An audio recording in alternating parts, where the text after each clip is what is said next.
The Science of Getting Rich.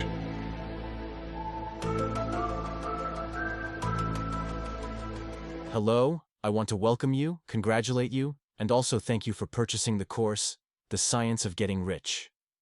I guarantee you couldn't have made a better decision.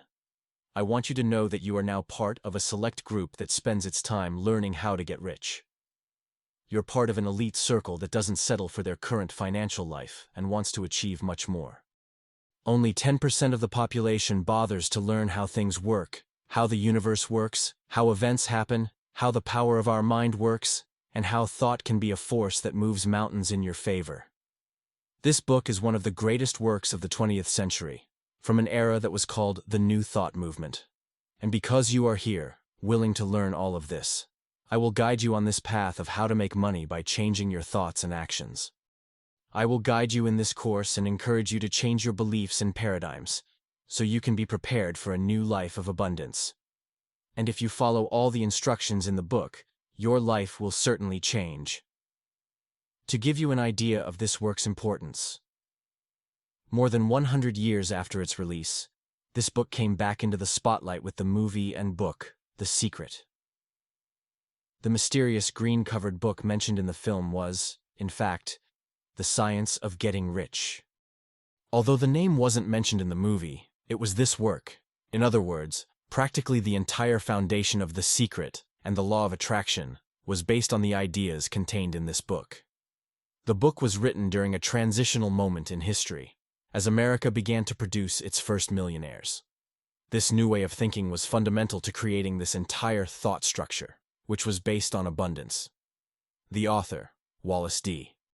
Wattles, sacrificed and spent his entire life putting the teachings of this book into practice, and he managed to prove them through his own life and the lives of thousands of people who decided to practice his teachings and adopt a new way of thinking and acting.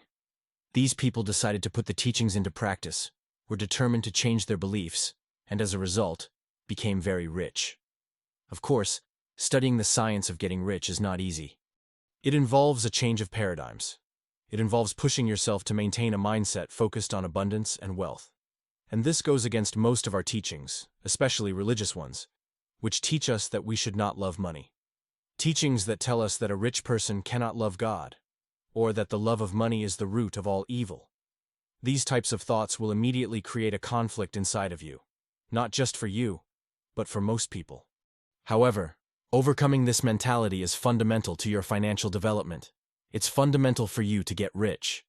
If everything you've done so far hasn't gotten you results, it can't hurt to start changing your mindset about money.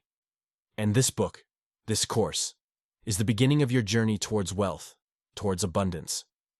Believe and put into practice all the teachings in this course, and you will see your life change. But for that to happen, you need to follow all the teachings contained in this book. And this course was made for you to understand these teachings, to learn the details, to grasp what the author meant in certain passages. This course is made for that, because without it, you might spend years trying to understand everything the author wanted to say in his work. But for it to work, you need to dedicate time to this study. Put other studies aside for now. Focus on getting rich. Focus on learning this science. Let go of all works that go against these principles, teachings that say everything is bad, that the world is going to collapse, and focus on learning the science of getting rich. At the beginning of the book, the author says that we should accept the principles in this book just as we accept the principles of the laws of physics or electricity, because they are age-old principles that really work. And now, from this moment on, you have to make a commitment to yourself to love money. But don't confuse loving money with being greedy, as that goes against the book's principles. Loving money is about wanting money, having a positive relationship with it. It's being passionate about the idea of being rich. So right now, I want to propose your first exercise. Start declaring in your mind, I love money. I love the idea of having a lot of money. Declare it out loud. I love money. If just saying these words makes you feel bad, it means you need to change your beliefs. You need to change your concepts about wealth and money. Renounce that, overcome it, because otherwise, it will be very difficult to apply the teachings of this book. To do that, keep repeating, I love money. I want money near me. I love wealth. Visualize yourself surrounded by a lot of money. Visualize yourself holding a stack of cash, or even swimming in a pool of money and saying, I love you, money. Do this exercise and see what feelings arise from your heart. This exercise is the beginning of your journey toward prosperity. See you in the first lesson.